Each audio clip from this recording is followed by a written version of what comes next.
Dernier cas de figure, donc le réglage 4. Je matérialise à nouveau la consigne. Donc consigne ici.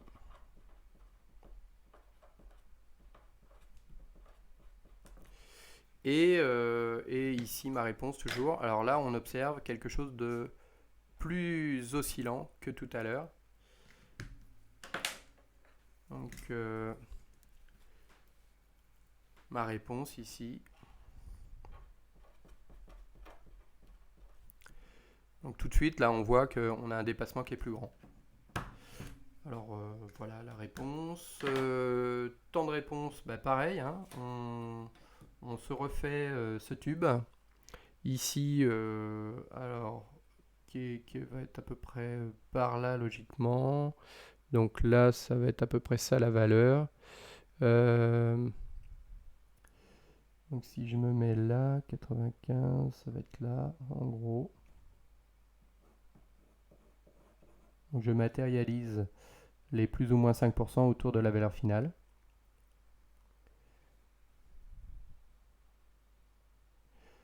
Donc on va dire que c'est à peu près par là. Donc ici 0,95 et ici 1,05 hein, quand la valeur finale justement est de 1 mètre.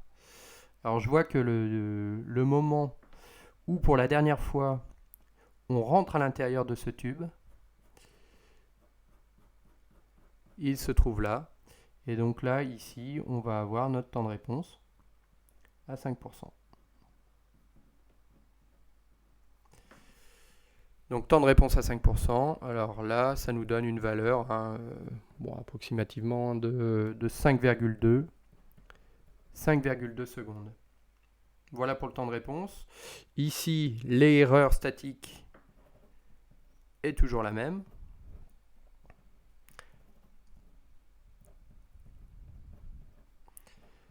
Je vois bien que de la même manière, mon signal, ma réponse, la position de la porte arrive exactement à la consigne. Donc ça c'est très bien. Et après, le dépassement, cette fois-ci, il est... Donc là j'ai dû... Alors oui, je reprends le réglage 3, excusez-moi. Ici, c'était 0,3 mètres. Dans le réglage 3. Alors là, pour le réglage 4, eh bien en fait il est plus grand. Donc mon dépassement, mon premier dépassement, qu'on appelle le dépassement D1, il est cette fois-ci plus important. Donc en fait là c'est moi qui avais fait une petite erreur. C'est ici 1,3. Donc sur le réglage d'avant, réglage 3. Et là ici dépassement, donc D1. Bon, je rappelle la définition. Hein. La variation que vous avez sur la sortie à l'instant T1, la valeur hein, en gros de la sortie à l'instant T1, et ça c'est la valeur finale. Et donc ça vous donne la valeur absolue de 1,7, cette fois-ci moins 1, qui est égal à 0,07 mètres. C'est là que c'est égal à 0,7 mètres. Alors, si on veut faire une petite comparaison là, pour répondre à la dernière question du TD, eh bien, on peut observer les différentes courbes. Dans les deux derniers cas, réglage 4 et réglage 3. Donc vous avez des systèmes qui mettent à peu près le même temps à réagir, mais avec des dépassements plus ou moins grands.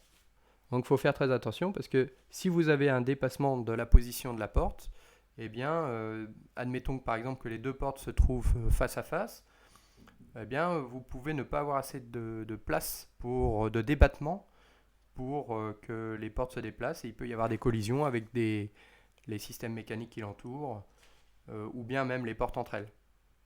Donc ça, c'est le problème. Par contre, ici, pour ces deux réponses, vous avez une précision qui est très bonne.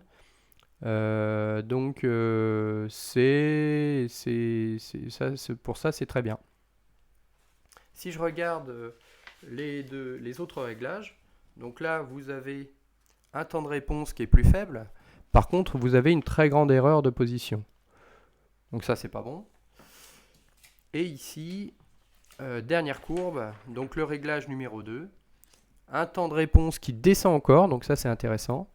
Et une précision qui est quand même pas moche, donc qui est pas mal. Donc voilà, il va falloir essayer de trouver des compromis entre justement la précision, la stabilité du signal et la rapidité du signal. Donc tout l'enjeu justement de l'asservissement des systèmes linéaires, donc la partie de secours, va être de corriger les systèmes pour qu'ils répondent d'une manière optimale, sachant que les trois paramètres stabilité, précision et rapidité sont en interaction. Donc si vous en baissez un, vous en augmentez un autre, etc. Voilà.